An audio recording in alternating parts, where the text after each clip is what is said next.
Romantic कहानी। भाभी घर में नई नई आई थी, वो सब उसे भाभी कहकर बुलाते थे।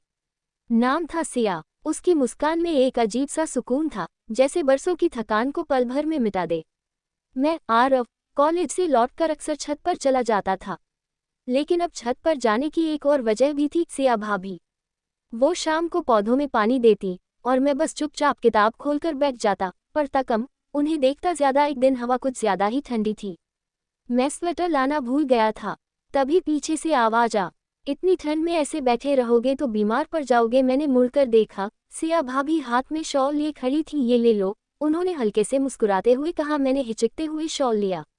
उस पल कुछ अजीब सा लगा, जैसे दिल तेज धड़कने लगा हो। थैंक यू भाभी, बस इतना ही कह पाया। दिन गुजरते गए, हमारी छोटी छोटी बातें बढ़ने लगी, कभी चाय के कप के साथ, कभी छत की ठंडी हवा में। एक शाम उन्होंने पूछा, तुम हमेशा इतने चुप क्यों रहते हो? मैं मुस्कुरा दिया। कुछ बातें शब्दों में नहीं आती। वो कुछ पल चुप रही, फिर बोली, शायद कुछ एहसास भी ऐसे ही होते हैं।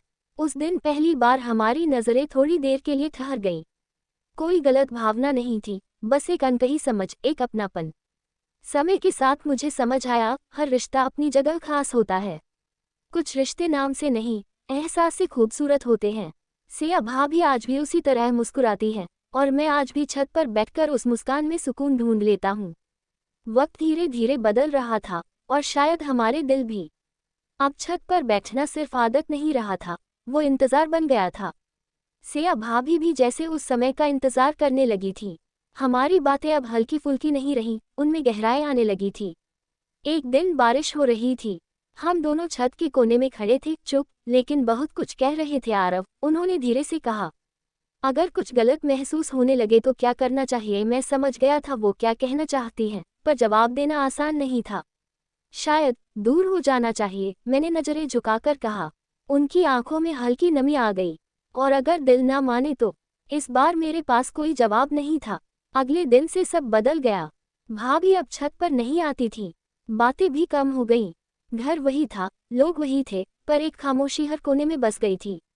कुछ हफ्तों बाद पता चला, भाभी मायके जा रही हैं, कुछ दिनों के लिए। जाते वक्त उन्होंने सिर्फ इतना कहा, अपना ख्याल रखना आरव। मैं बस देखता रह गया। बहुत कुछ कहना था, लेकिन कुछ भी नहीं कह पाया। महीनों बाद वो वापस आई, लेकिन अब सब पहले जैसा नहीं था। हम दोनों ने दूरी बना ली, बातें सिर्फ ज़रूरत तक सीमित हो गईं। लेकिन कभी कभी जब नज़रें मिलती, तो वही पुराना एहसास फिर से जिंदा हो जाता, एक अधूरी कहानी का। एक रात मैं छत पर अकेला बैठा था, ठंडी हवा चल रही थी। अचानक वही शॉल मेरे पास आकर गिरा। मैंने पीछे मुड़कर देखा, कोई नहीं था। बस एक एहसास था कि कुछ रिश्ते कभी खत्म नहीं होते, बस चुप हो जाते हैं। वक्त बीत चुका था, लेकिन कुछ एहसास वही थे। मैंने खुद को समझा लिया था कि जो हुआ वो बस एक खूबसूरत याद थी, लेकिन दिल कभी कभी अब भी उसी छत पर लौट जाता था। एक दिन अचानक भाभी ने कहा, आरव, जरा छत पर आना, बात करनी है।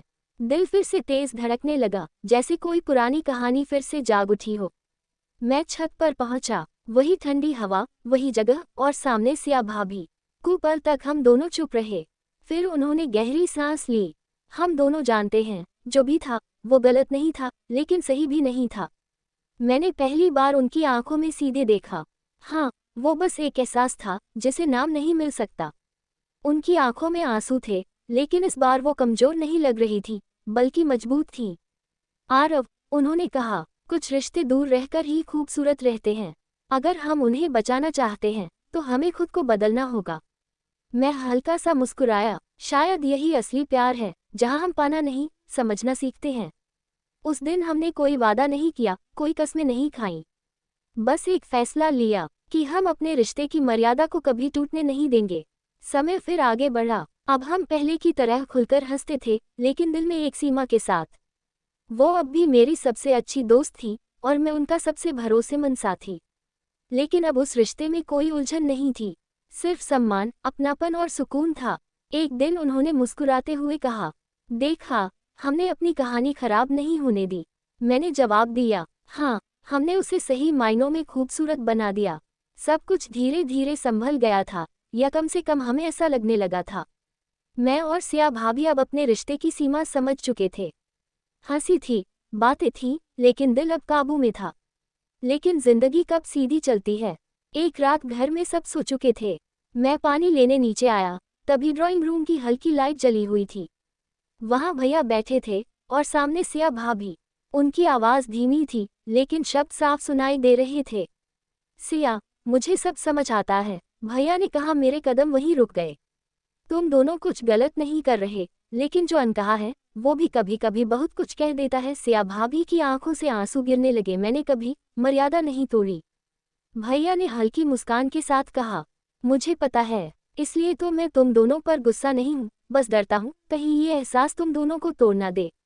मैं अंदर जाने की हिम्मत नहीं कर पाया, लेकिन उस रात सब कुछ बदल गया। अगले दिन भैया ने मुझे खुद बुलाया। आरव, उन्होंने शांत आवाज में कहा, जिंदगी में कुछ रिश्ते ऐसे आते हैं जो हमें परखते हैं। तुम दोनों ने अभी तक सब ठीक रखा है, आगे भी रखना। मेरी आंखें झुक गईं। मैं कभी आपका भरोसा नहीं तोड़ूंगा।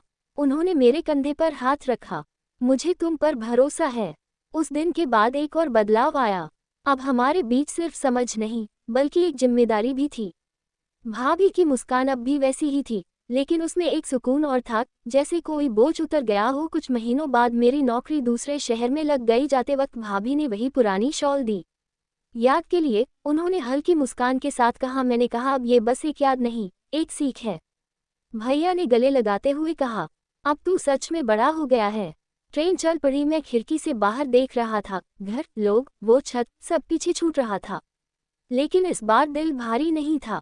कहानी प्यार की नहीं थी, कहानी थी सीमा, भरोसे और सही फैसलों की। क्योंकि हर एहसास को मंजिल नहीं चाहिए होती, कुछ एहसास बस हमें बेहतर इंसान बनाने के लिए आते हैं। सब कुछ ऊपर से ठीक लग रहा था। मैं जा चुका था उस शहर से, नई नौकरी, नई जिंदगी, लेकिन कुछ यादें थी जो पीछा नहीं छोड़ती थी। सिया भाभी की मुस्कान, वो छत, वो अनकही बातें। हमने दूरी बना ली थी, लेकिन दिल के कुछ कोने खाली ही रह गए थे। एक रात अचानक फोन आया, भैया का था। उनकी आवाज पहले जैसी नहीं थी, भारी, टूटी हुई। आरव, घर आ जाओ अभी। दिल जोर से धड़कने लगा। बिना कुछ पूछे मैं निकल पड़ा। घर पहुंचा तो माहौल अजीब था, खामोशी, डर और लोगों की धीमी फुसफुसाहट। में अंदर भागा और जो देखा वो सब कुछ खत्म कर गया। भाभी अब नहीं थी, मेरे पैरों तले जमीन खिसक गई। कैसे मेरी आवाज कांप रही थी। भैया चुप थे, फिर धीरे से बोले, उन्होंने खुद को खत्म कर लिया। कमरे में एक छोटा सा कागज रखा था, उनका आखिरी खत मैंने कांपते हाथों से उठाया। मैंने कभी मर्यादा नहीं तोड़ी, लेकिन दिल को समझा नहीं पाए। हर दिन खुद से लड़ते लड़ते थक गई हूँ। ना तुम्हें पा सकती हूँ, ना इस एहसास को मिटा सकती हूँ। शायद मेरा जाना ही सबको सुकून दे। मेरी आंखों के सामने सब धुंधला हो गया। मैं जमीन पर बैठ गया। पहली बार महसूस हुआ कुछ फैसले सही होते हुए भी बहुत दर्द देते हैं। भैया मेरे पास आए, उनकी आंखों में आंसू नहीं थे, बस खालीपन था। हम सब सही बनना चाहते थे, उन्होंने कहा, लेकिन शायद हम उसके दर्द को समझ ही नहीं पाए। उस दिन मुझे समझ आया, हर कोई मजबूत नहीं होता, हर कोई अपने दिल से लड़ नहीं पाता। कुछ कहानियां इसलिए अधूरी नहीं रह जाती क्योंकि वो खूबसूरत होती है, बल्कि इसलिए खत्म हो जाती है क्योंकि कोई एक इंसान दर्द सह नहीं पाता। सीख किसी के अंदर क्या चल रहा है ये हमेशा दिखता नहीं, इसलिए रिश्तों में सिर्फ मर्यादा ही नहीं, समझ और सहारा भी जरूरी होता है।